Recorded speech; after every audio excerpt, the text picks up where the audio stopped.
raised to, or we learn somewhere that we should accept life as it is and appreciate everything where it is. And the thing about Buddhism, that it does both things. On one end, it is the most radical experiment in human history. It says, no, life can actually be completely different in ways that you can't even imagine. You can actually completely let go of suffering and be completely happy, and forever, not for a while. But, so this seems like completely contradicting to what we just said, about accepting everything. But when you say, okay, I want this, how do I do this? Well, it starts by accepting everything now as it is, and starting slowly moving from now. So at the moment, I might have to accept my headaches, because that's where I am now. And I might have to live in peace with my anger and my frustration and my self-centeredness, because that's where I am now. But it's just at the moment I'm starting to move, and I start to differentiate to say, this one I want to keep, this one I want to let go of. Okay? That comes back to what Geshe said, it depends what you want.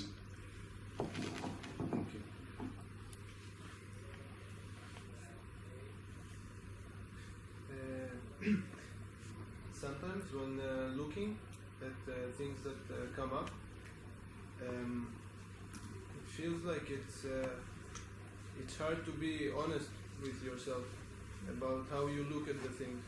Sometimes you are not sure if maybe the way you choose to look at it, it's maybe not to see something you don't want to see, or maybe to see yourself in a certain way. But sometimes when you feel that you are honest with yourself, then this self you are honest with is the most concrete self that you can come up with. So it feels like trying to hold something, but it always runs away. But you understand? Yes. Go ahead. You go ahead. No, go stop. No. They have been talking the whole time. That's a very good point. Like, I kind of mentioned it a little bit, but you put it so much better. Oh, the question, yes. So the question is, I try and remember it the way you said it. So you said that sometimes when you look at your own self, it's very difficult to be honest. It's difficult to be honest. So it's almost like there's all this deception going on in your own mind. But then at times when you're totally honest, then there's a sense that, well, the sense of the I, that's the only thing you really have. So then you're honest, you only have the sense of the self, so how are you going to deal with all this? So there still seems to be something, the sense of the I in that moment that is, again, that's not all right. Okay? I think that's a really good way of putting it. You should have said that when I tried to say that initially. Initially, yes, that is so true. I mean, I always think of it like when you do exercise, right? When you exercise, it's an exercise, a mental exercise that we go through. And when we exercise to get a more flexible body or a healthier body, what is it that exercises? A limited body. You have a limited body, you have an inflexible body, you have a stiff body. That's all you have to work with to become more flexible. So that is the one that you start off with, and you take what you have. You take what you have with your own limitations. And what I thought about the honesty, well, if you're not honest, but you recognize you're not, that's huge, number one. And then when you're honest, I love the honesty. I actually didn't think of the honesty, but honesty and humility go together. And honesty, it's so beautiful. Honesty, you don't care what others think. You're honest to yourself. You're true to your own conviction. And so therefore, again, it goes with humility actually and self-confidence. But that's besides your question. So, okay, so in that moment you are honest now. And then you have this self-centered attitude. Great, next opportunity to recognize that. Oh, a strong sense of a self. And like I said, don't ignore it. Recognize it, greet it. Oh, hey, there you are. Gotcha. Hi. You know, kind of like shalom. Be peaceful. And so then you take it from there, right? And then you use it like even to your own advantage. Like be wisely selfish, right? Like, so you take what you have. You take this body when you exercise, it's limited. But the good thing is you can change that. So someone called Nagarjuna, he actually said, you take the self-centered mind to use it as a spear to pierce the self-centered mind. Now there's something to think about. No, Can you repeat it? yes, I repeated. You take the self-centered mind like a spear to pierce the self-centered mind. So you can use that mind to actually weaken itself. In the same way as you take your own stiff body to make it more flexible.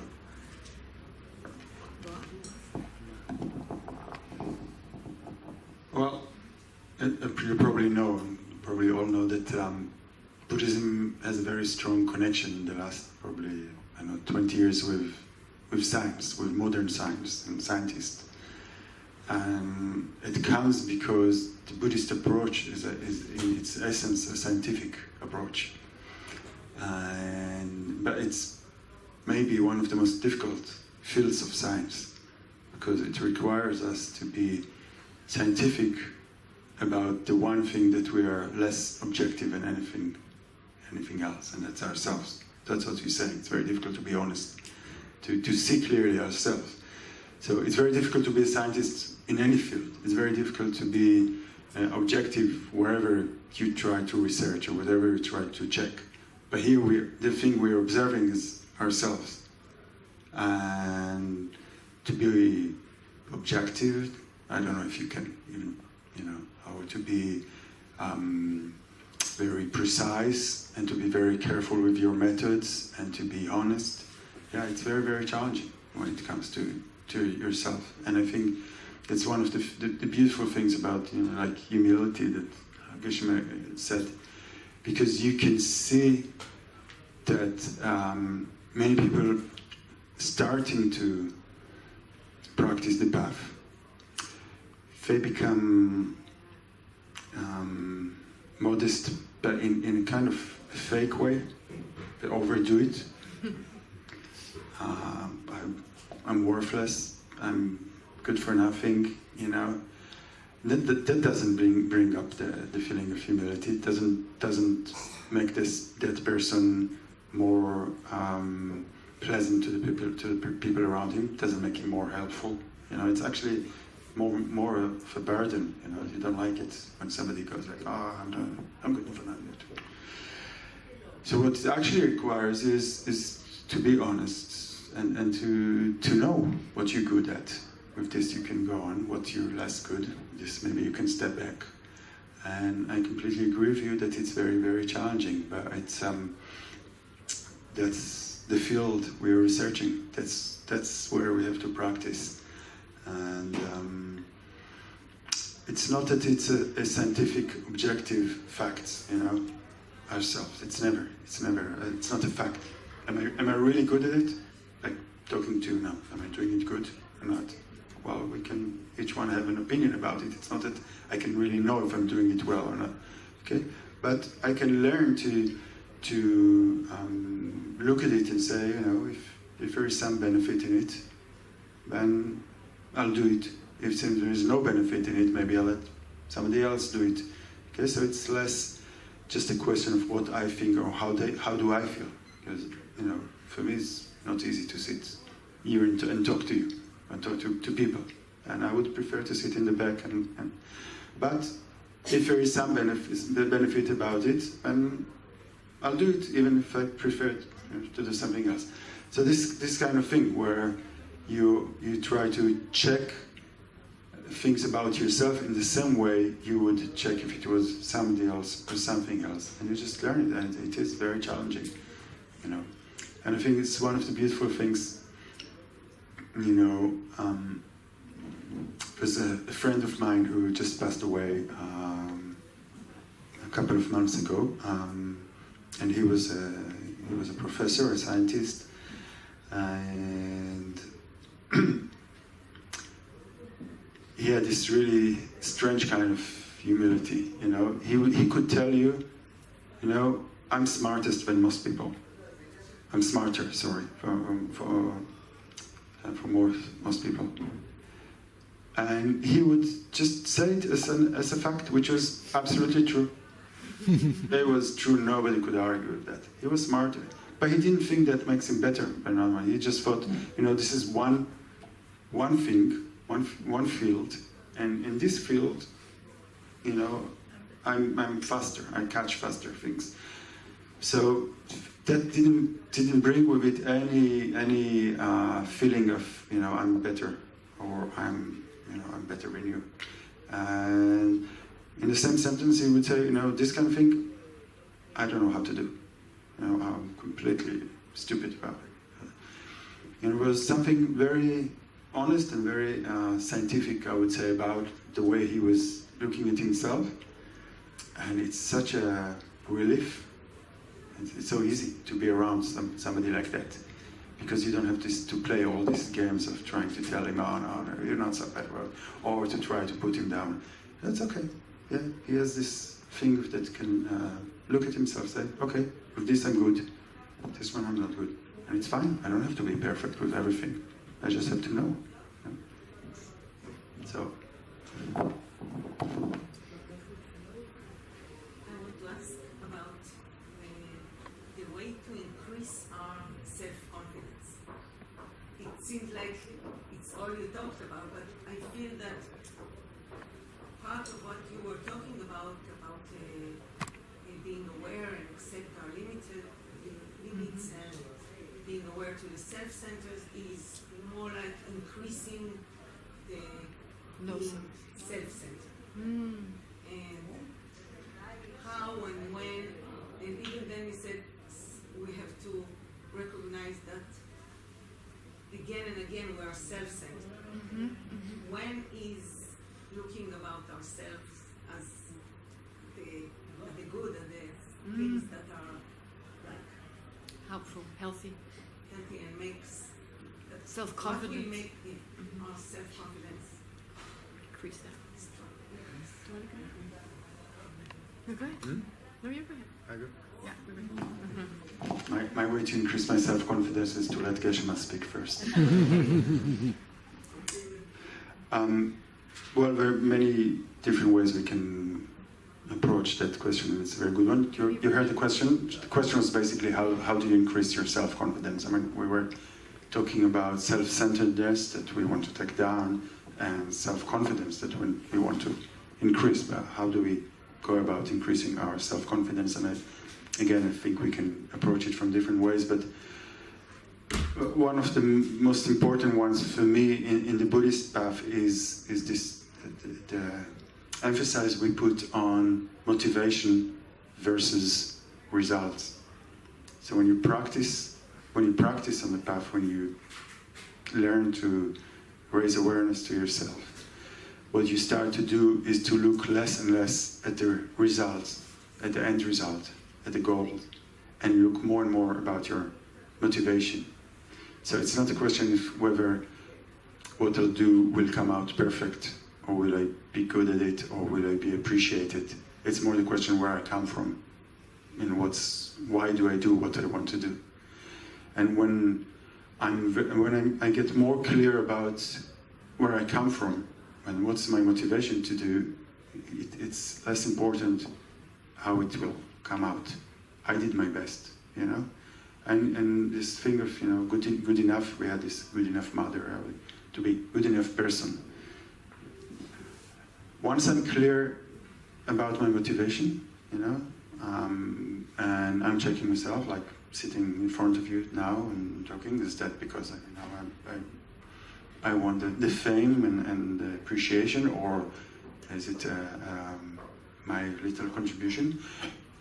And if I think if I clear about my motivation, if I'm not confused about it, then I'm just doing my best. And I'm less worried about how will it come out. I'm not saying it's solving it, nothing solves it immediately, but it changes, it moves the emphasis to somewhere else. And I just learned to be good enough boss in that case. I'm not perfect, I'm not good, but I'm doing my best. And doing my best is honestly the best I can do.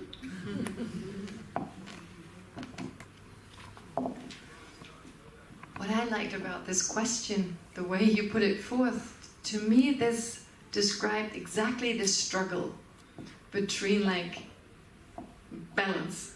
One extreme, one extreme, one extreme, right? Then there's self-sabotage, then there's humility, then there's self-loathing, then there's... That's just part of the process.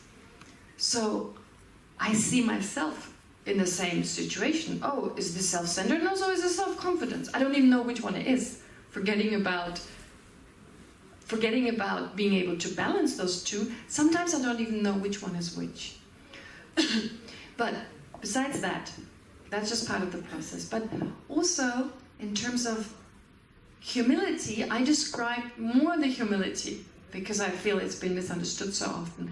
When I said focusing on our weaknesses and what we cannot do, right? Seeing our own limits. Here, self-confidence just works on the other side.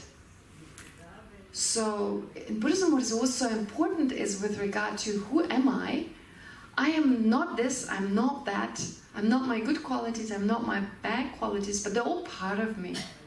And I'm not any of them. So first of all, not identifying with any of them, because I just have those different qualities.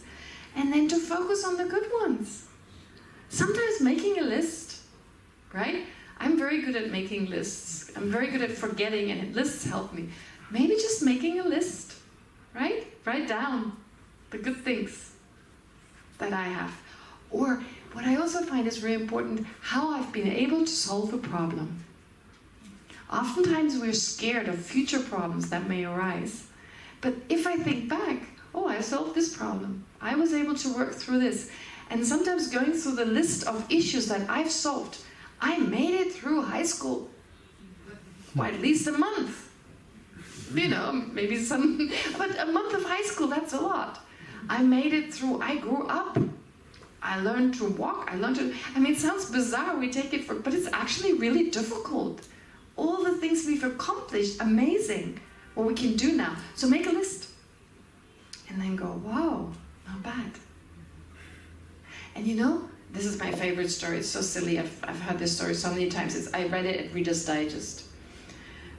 It's such a beautiful story about this teacher who had her students, when they were really rowdy at some point, her class, there were like 20 people, at some point they wouldn't listen to her any longer, and so since she still had time with them, she asked each student to, they made 20 pieces of paper with the name of a person, and then 20 kind of lines, and each person had to say something nice about this person. So you had to say something nice about each person.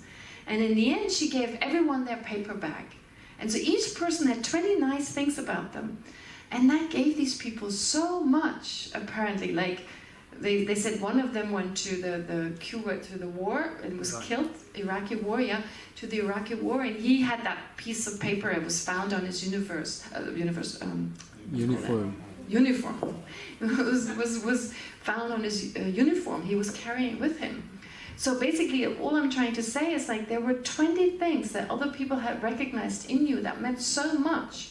So writing it down yourself, or maybe ask 20 people about saying something, that might also be a way to deal with it. Yeah.